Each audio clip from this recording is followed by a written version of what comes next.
नमस्कार प्रिय बच्चों। हमने यह सबसे कठिन समय नहीं जया जादवानी जी द्वारा रचित इस कविता को पढ़ लिया है। बहुत ही उत्साहवर्धक और प्रेरणादायी कविता है और मुश्किलों से न घबराकर आगे बढ़ने का संदेश हमें निरंतर दे रही है। अब बारी आती है इसके प्रश्न अभ्यास की, तो आइए प्रारंभ करते हैं इसके प्रश्न अभ्यास।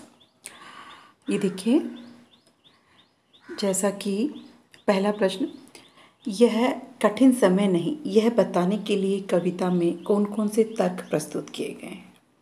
हमने कविता को 3 भागों में देखा। हमने देखा कि पहले भाग से लेकर के अंतिम तक ये उदाहरण हमें मिले हैं, जैसे कि चिड़िया अपनी चोंच में तिनका दबाकर उड़ने को तैयार है क्योंकि वह नीड का निर्माण करना चाहती है। दूसरा, डाली से गिरती पत्ती को थामने के लिए एक हाथ तैयार है जो उसे सहारा दे रहा है। ऐसे ही हमने देखा कि एक रेलगाड़ी अभी भी गंतव्य अर्थात पहुंचने वाले स्थान को जाती है। चौथा, अभी भी घर में कोई किसी का इंतज़ार कर रहा है। पांचवा, नानी की कहानी का अंतिम महत्वपूर्ण हिस्सा अभी बाकी है। और छठा, अभी एक बस अंतरिक्ष पार की दुनिया में जाने वाले लोगों में से बचे हुए लोगों की खबर लेके आएगी। तो इन सब तर्कों के माध्यम से कवयित्री कहना चाह रही है कि अभी भी यह कठिन समय नहीं है। इसी प्रकार दूसरा प्रश्न है, चिड़िया चोंच में तिनका दबाकर उड़ने की तैयारी में है, क्यों है? वह तिनकों का क्या करती होगी? तो तैयारी में तो इसीलिए है क्योंकि वह तिनके को यथास्थान रख करके उससे अपने बच्चों के लिए घोंसला बनाएगी। और तीसरा देखिए, कविता में कई बार अभी भी का प्रयोग करके बातें रखी गई है। अभी भी का प्रयोग करते हुए 3 वाक्य बनाने हैं। देखिए, उनमें लगातार निरंतर बिना रुके चलने वाले किसी कार्य का भाव निकल रहा है या नहीं। तो ऐसे हम 3 वाक्य बना देंगे। तो एक बार हम इनके आदर्श उत्तर देख लेते हैं। तो ये देखिए, पहला, यह कठिन समय नहीं यह बताने के लिए कविता में कौन कौन से तर्क प्रस्तुत किए गए हैं, स्पष्ट कीजिए। उत्तर देखिए, यह बताने के लिए कविता में निम्नलिखित तर्क दिए गए हैं। देखिए, अभी भी चिड़िया की चोंच में तिनका दबा है।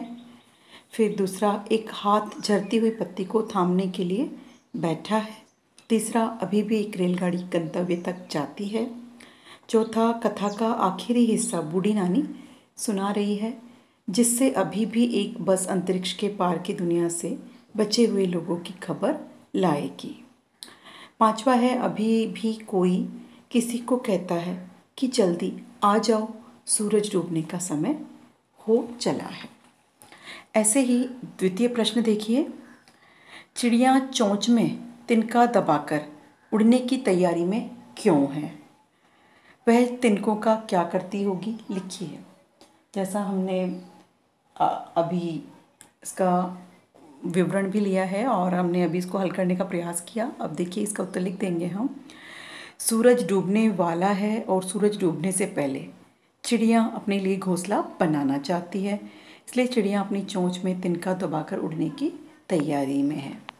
सूरज डूबने से पहले जैसे हम अपने घर को लौटना चाहते हैं, वैसे ही चिड़िया भी अपने घर को लौटना चाहती है और घर हो इसके लिए वह तिनके तिनके एकत्र करके अपना घोंसला बना रही है जिसमें वह अपने बच्चों के साथ सुकून से रह सके। तीसरा प्रश्न, कविता में कई बार अभी भी का प्रयोग करके बातें रखी गई है। अभी भी का प्रयोग करके 3 वाक्य बनाइए और देखिए उनमें लगातार निरंतर बिना रुके चलने वाले किसी कार्य का भाव निकल रहा है या नहीं। तो 3 वाक्य देखिए, अभी भी सूरज डूबने में समय है, तो इसमें हम देख रहे हैं कि जो है बिना रुके चलने का भाव आ ही रहा है। कक्षा खत्म होने में अभी भी बहुत समय बाकी है, इसमें भी वही भाव है। अभी भी मेरा काम खत्म नहीं हुआ है। तो इन तीनों वाक्यों में कार्य के निरंतर चलने वाली प्रक्रिया का एक तरह से भाव आ गया है। आप ऐसे भी कह सकते हैं कि जैसे आज वर्षा तो सुबह से हो रही है और अभी भी रुकने का नाम नहीं ले रही है। ऐसे ही यहाँ भवन का निर्माण कार्य अभी भी चल रहा है। ऐसे भी कह सकते हैं कि मैं इस डॉक्टर की दवा 1 माह से खा रहा हूँ पर अभी भी पूरी तरह से स्वस्थ नहीं हो सका हूँ।